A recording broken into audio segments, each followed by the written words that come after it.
Mambi, nya hami omanye, nya menkeche men. Mi penye atu kemba na dromoche TV no. Na dromoche TV. Wake mokole odai jeye. Ablade abi mene nyabiyo na aimakwe kenade amon ni yoni fe mone o chiami. Ake na dromoche TV eji nile tasue. Be mene moni wake ba agbasane gbe ji chonlo ni otoku no ato. Yo inyemi yo minda wishi. Mambi wanpenye eko kemba na dromoche TV. Wache ni otoku no chonlo ni eyo ochiami ye nleshi no ne ni fe mono. Mambi wabachi wabenkele ne dwa watu engme ye wangme ne ni fe mo ni ji gaga moe ke no here mo. Atato obakeni nekome won ere go keniji enyo. Yo ye fefeji ye radon kemi mo ke na dromoche TV le no ba. Yo atato wonu onokoji ngamo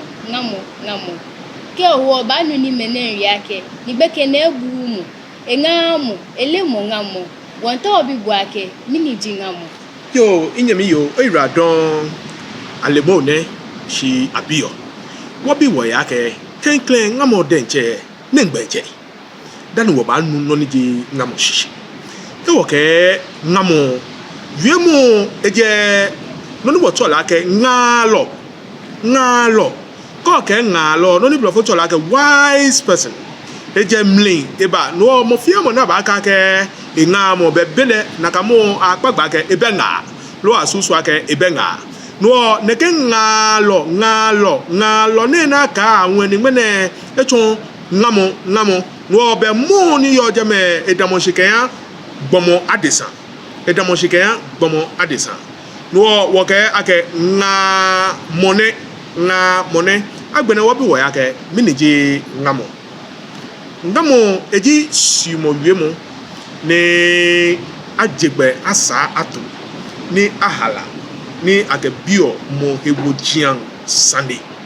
kaji nke bokpe ni na ke ohebojian bejuba sa ke male simo wiemo ni nke ba bio bona fe ni male okwa kaji ale no yele ke bo am krede ko ye ni manye nke habuwe keke ife na kaino rewo yo gama sate ngamo simo wiemo ni akekpe omo yegbe no ni hani ngamo yese namo ni masmo mabiake na menga yo oyiradon so ngamo yese namo ni na mehunga ake ngamo ejisimo wiemo bele yese namo joba ni yewo gama sate je mo fia mo nga ta flache mo ni benga engamo kenke mo ni benga be mo ni benile ne be mo hesiumo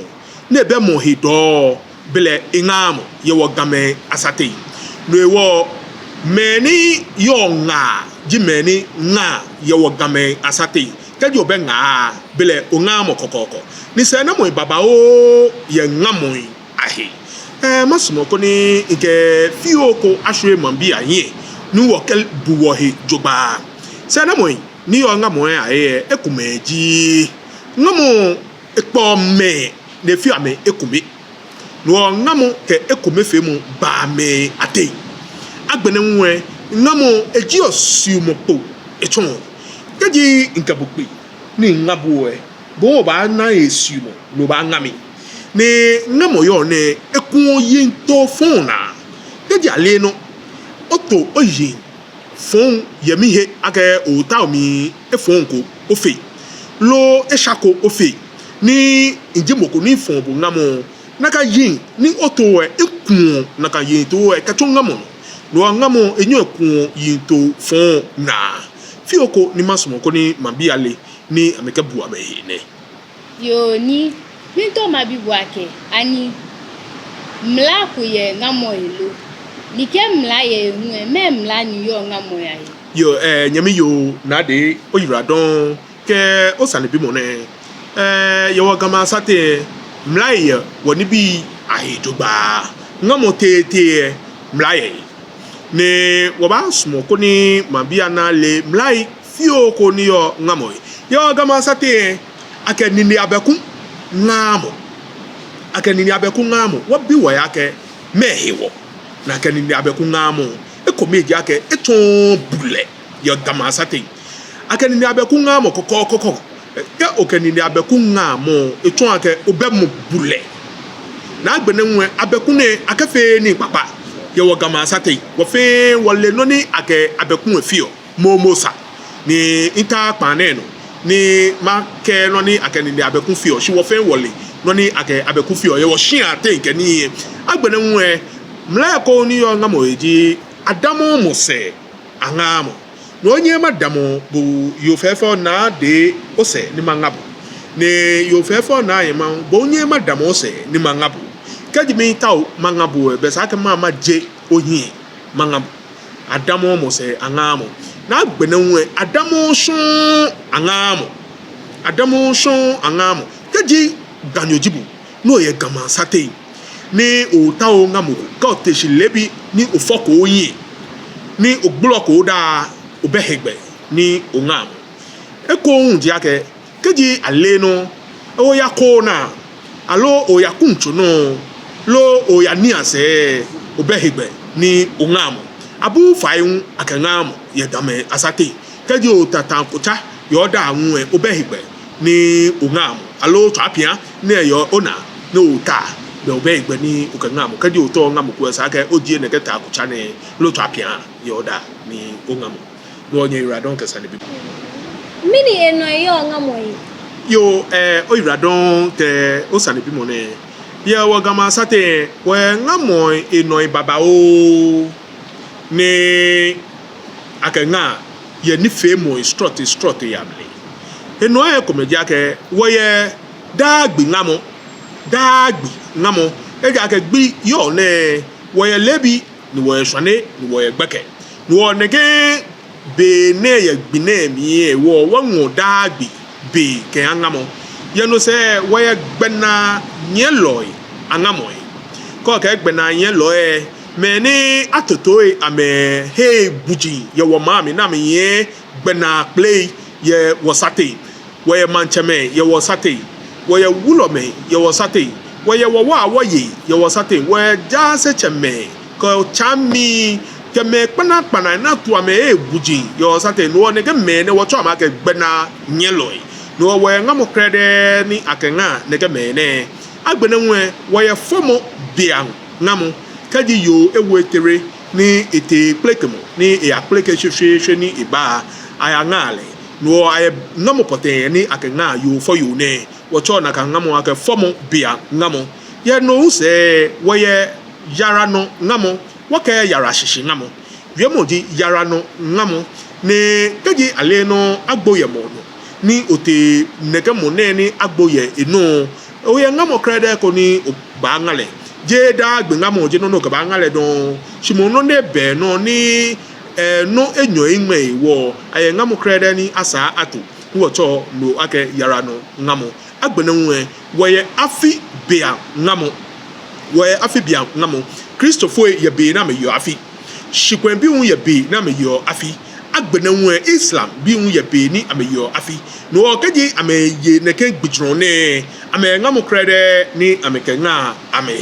ye no unse wo ye ta bia ngamo kaji ajeta aba aye ngamo krede ni akenga me ni ejeta ebane no wo game wo ngamo baba ho ni wo cho ame ake enoi oyradon ko ni bi mo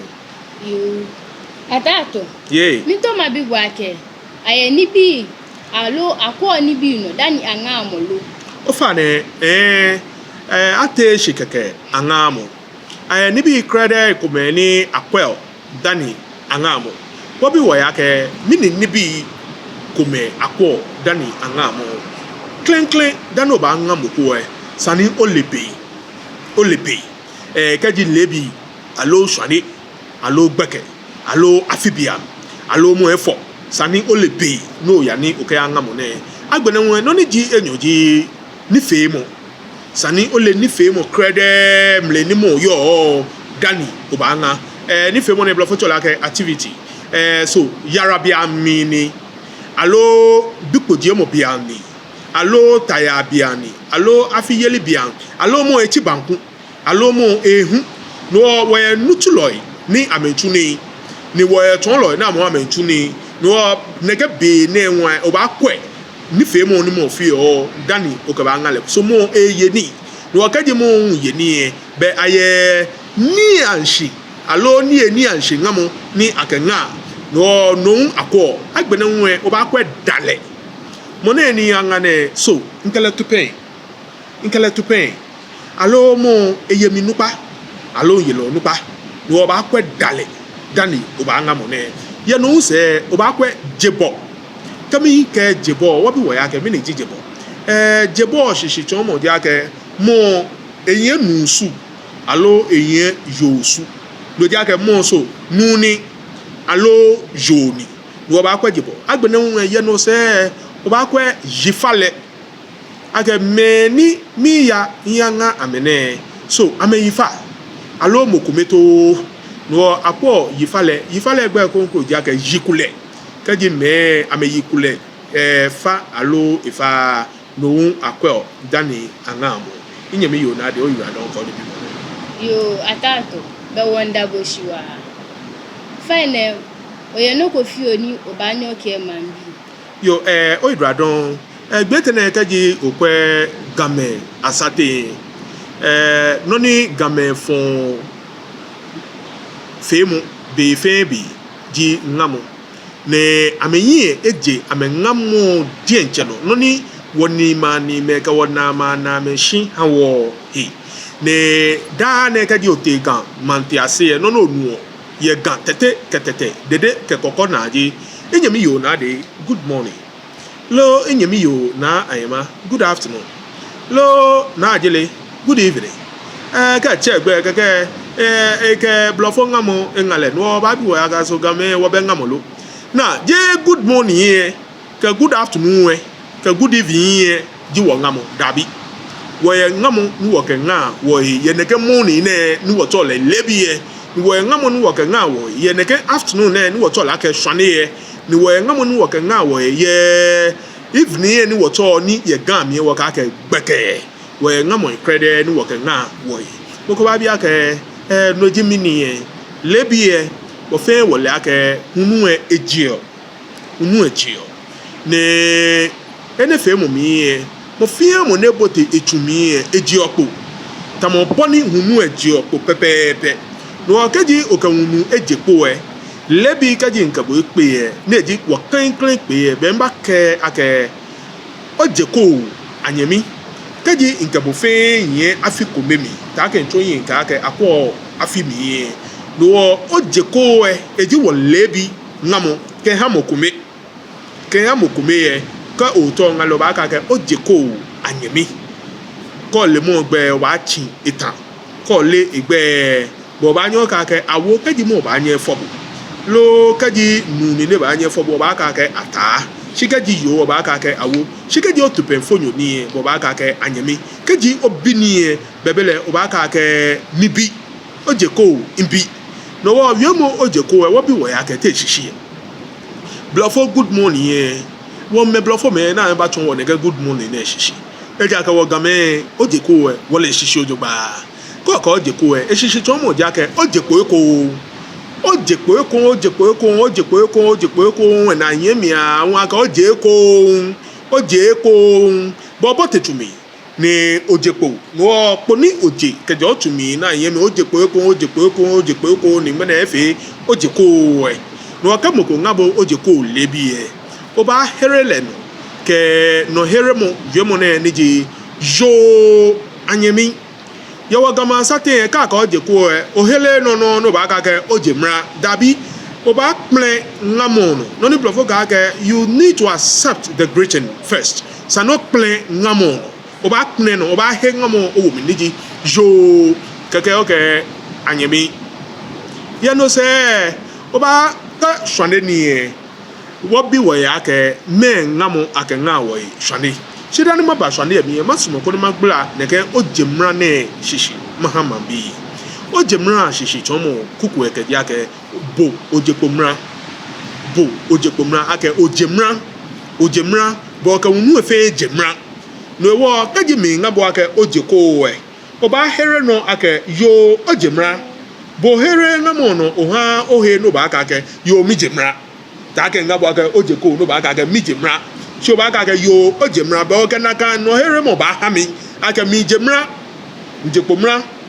ne mene wonu ni me ka ngam ojeko ka ke ojemra je na kan ji wo ngamo akpno no down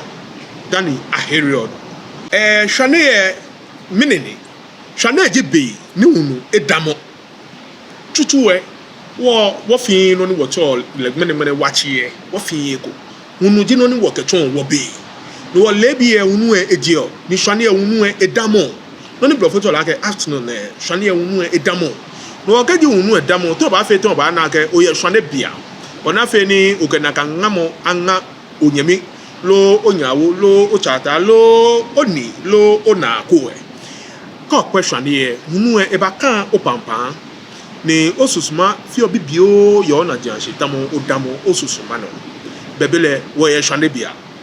ne ngamo na ka nga mo hwane ji mina oko yemo mina oko eshishi chomo kuku ekeji ake minabu eko ni nakambo bepi ebo ni ojeme dani o eba amiole ni ayuo ake minao eko neke minao eko na aka o nefe minao ko mene wo me blofo me na me ba gbula na ka me good afternoon mi ame chon wa ke good afternoon won te shishi wọ́n ga mi na oko eshishi chomo dia ke mikabu ekpe eko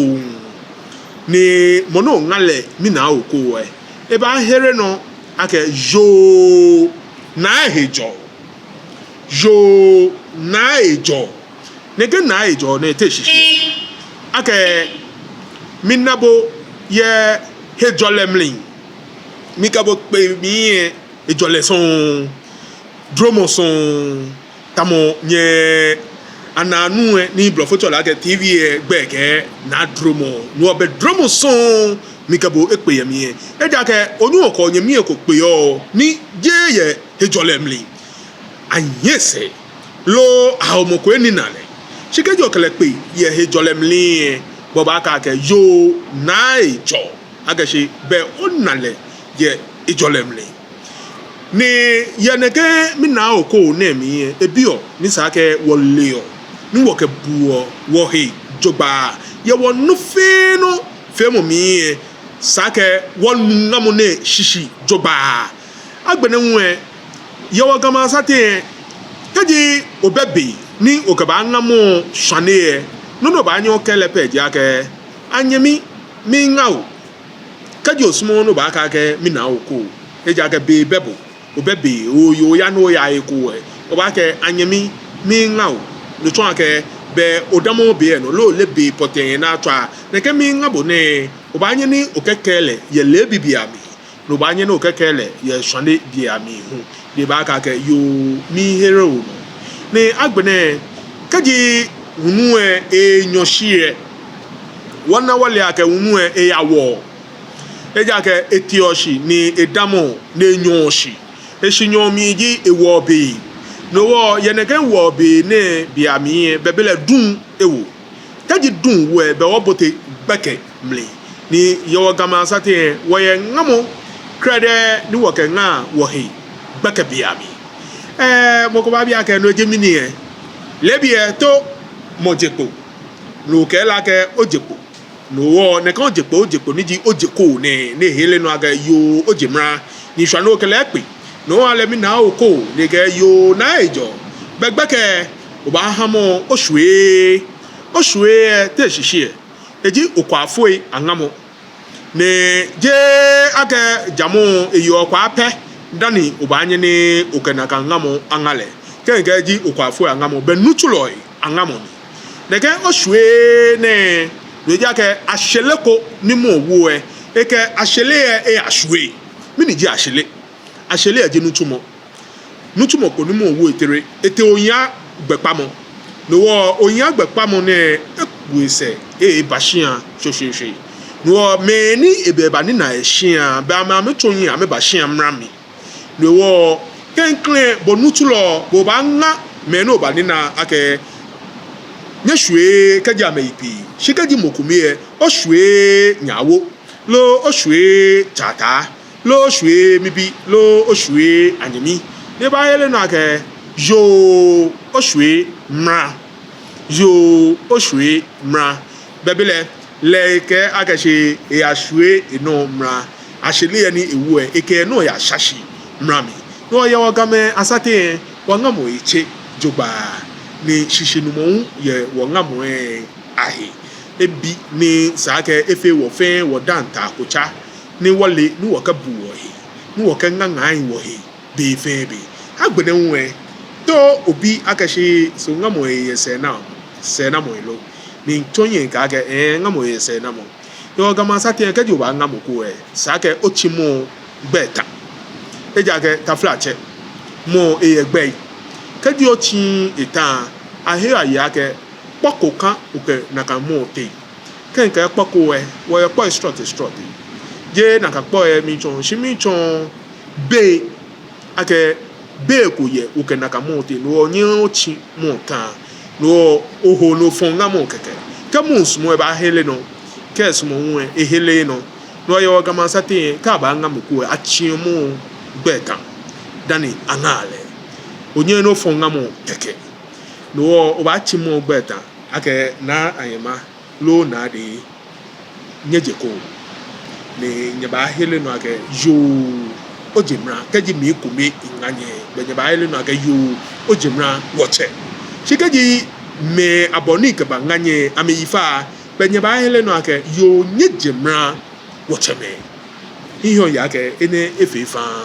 yo gama sate achio mo gbeta dani angam sano chimota kaji olemo gbe ni mo nu ni ne ba anye fobu o ka ta ba han kaji yoni ne ba anye fobu o ke awo ba han le shikaji bini ni bo ba anye fole wo ba chele ake obi ni agbene nwe ye ne fe mo mi ya mi sani mabia na le ake gbeke bi ngam ye wo gama sate kenke gbeke bi ye ni nye trash ye gbeke bi jinye shi wole gbeke mlin gbeke ne gbeke je moko ni ejeno ni pako ete atekon kenke atekon no ni woto la ke nezre ke kidagati e ne abomode na dunga mo ka wo gbeke bi ami shi gbeke bi ngamo ye wo gama sate minewo gbeke bi je ngalo ni amebe nga no oba na ga gbeke je school baba ke e ya ne yanga ele no ni jingamo shi a chile ni e ya ne yanga ni ko pe bo ni gbeke ba e ba bote me amlin shiton ne ya ne yanga me je nakai angamo aha